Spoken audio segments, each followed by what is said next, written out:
ರಾಜ್ಯದ ಅಂಗನವಾಡಿ ಕಾರ್ಯಕರ್ತೆಯರಿಗೆ ಉಚಿತ ಸ್ಮಾರ್ಟ್ಫೋನ್.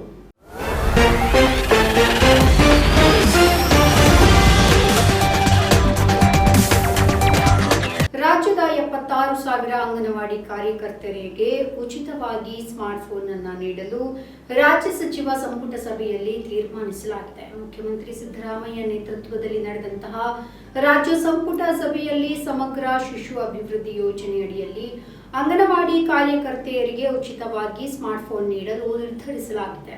ಮಹಿಳಾ ಮತ್ತು ಮಕ್ಕಳ ಇಲಾಖೆ ಸೇರಿದಂತೆ ವಿವಿಧ ಸಮೀಕ್ಷೆ ಅರ್ಜಿಗಳ ಸ್ವೀಕಾರ ಮತ್ತು ಇತರ ಭರ್ತಿ ಮಾಡಲು ನಿರ್ದೇಶಿಸಲಾಗಿದ್ದು, ಇದಕ್ಕೆ ಅನುಕೂಲವಾಗುವಂತೆ ಅಂಗನವಾಡಿ ಮೇಲ್ವಿಚಾರಕರು ಮತ್ತು 89.61 ಕೋಟಿ ರೂಪಾಯಿ ವೆಚ್ಚದಲ್ಲಿ 75,938 ಸ್ಮಾರ್ಟ್ಫೋನ್ ಅನ್ನು ಖರೀದಿಸಿ ಉಚಿತವಾಗಿ ವಿತರಿಸಲು ರಾಜ್ಯ ಸಂಪುಟ ಸಭೆಯಲ್ಲಿ ತೀರ್ಮಾನಿಸಲಾಗಿದೆ. ಪ್ರತಿ ಸ್ಮಾರ್ಟ್ಫೋನ್ಗೂ 11,800 ರೂಪಾಯಿ ವೆಚ್ಚದಲ್ಲಿ ಖರೀದಿಸಲಾಗ್ತಾ ಇದೆ.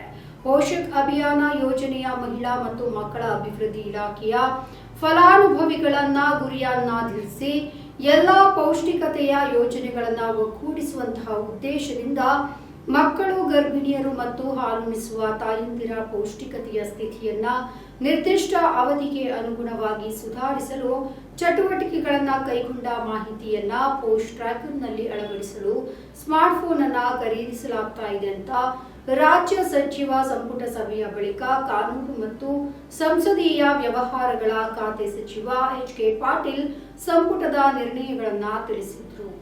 ಇನ್ನು 2023-24ನೇ ಸಾಲಿನ ಎಸ್ಸಿಪಿಸಿಎಸ್ ಕ್ರಿಯಾ ಯೋಜನೆಯ ಅಡಿ ಸರ್ಕಾರಿ ಅನುದಾನಿತ ಮತ್ತು ಖಾಸಗಿ ಕೈಗಾರಿಕಾ ತರಬೇತಿ ಸಂಸ್ಥೆಗಳಲ್ಲಿ ವ್ಯಾಸಂಗ ಮಾಡ್ತಾ ಇರುವಂತಹ ಎಸ್ಸಿ ಎಸ್ಟಿ ವಿದ್ಯಾರ್ಥಿಗಳಿಗೆ 45.28 ಕೋಟಿಗಳ ವೆಚ್ಚದಲ್ಲಿ ಟೋಲ್ ಕಿಟ್ಗಳನ್ನು ಖರೀದಿಸಿ ವಿತರಿಸಲು ಕ್ಯಾಬಿನೆಟ್ ಅನುಮೋದನೆಯನ್ನ ನೀಡಿತು. ಇದರಿಂದ ಸುಮಾರು 34,178 ವಿದ್ಯಾರ್ಥಿಗಳಿಗೆ ಟೋಲ್ ಕಿಟ್ಗಳನ್ನು ಉಚಿತವಾಗಿ ವಿತರಿಸಲು ಅನುಮೋದನೆ ನೀಡಿದಂತಾಗಿದೆ. ಕರ್ನಾಟಕ ಕುಲಾಂತರಿ ಮತ್ತು ತಳಿ ವಿಭಾಗದ ಪ್ರಕಾರ ಮಾರ್ಪಾಡಾದ ಹತ್ತಿ ಬೀಜಗಳ ಮಾರಾಟ ಬೆಲೆಯ ನಿಗದಿ ಮತ್ತು ಪರಿಹಾರದ ಸಂದಾಯ ವಿಧೇಯಕ 2015ರನ್ನ ಇಂದಿನ ಕ್ಯಾಬಿನೆಟ್ನಲ್ಲಿ ಹಿಂಪಡೆಯಲಾಗ್ತಾ ಇದೆ. ಕೇಂದ್ರ ಕೂಡ ಇದೇ ಮಾದರಿಯ ವಿಧೇಯಕ ಮಂಡನೆಯನ್ನ ಮಾಡಲು ತಯಾರಿ ಕೂಡ ನಡೆಸುತ್ತಾ ಇದೆ. ಕರ್ನಾಟಕ ಸಹಕಾರ ಸಂಘಗಳ ತಿದ್ದುಪಡಿ ವಿಧೇಯಕ 2024ಕ್ಕೆ ಅನುಮೋದನೆ ನೀಡಲಾಗಿದೆ. ಈ ತಿದ್ದುಪಡಿಯಲ್ಲಿ ಸಹಕಾರ ಸಂಘಗಳ ಚುನಾವಣೆ ಮತ್ತು ನಾಮನಿರ್ದೇಶನಗಳಲ್ಲಿ ಮೀಸಲಾತಿ ನೀಡಲು ವಿಧೇಯಕಕ್ಕೆ ತಿದ್ದುಪಡಿ ತರಲು ಕ್ಯಾಬಿನೆಟ್ ತೀರ್ಮಾನ ಮಾಡಲಾಗಿದೆ ಅಂತ ಎಚ್.ಕೆ. ಪಾಟೀಲ್ ತಿಳಿಸಿದ್ದಾರೆ. ನಮ್ಮ ಈ ವಿಡಿಯೋ ನಿಮಗೆ ಇಷ್ಟ ಆದಲ್ಲಿ ಲೈಕ್ ಮಾಡಿ, ಶೇರ್ ಮಾಡಿ, ಕಮೆಂಟ್ ಮಾಡಿ ಮತ್ತೆ ಸಬ್ಸ್ಕ್ರೈಬ್ ಮಾಡಿ.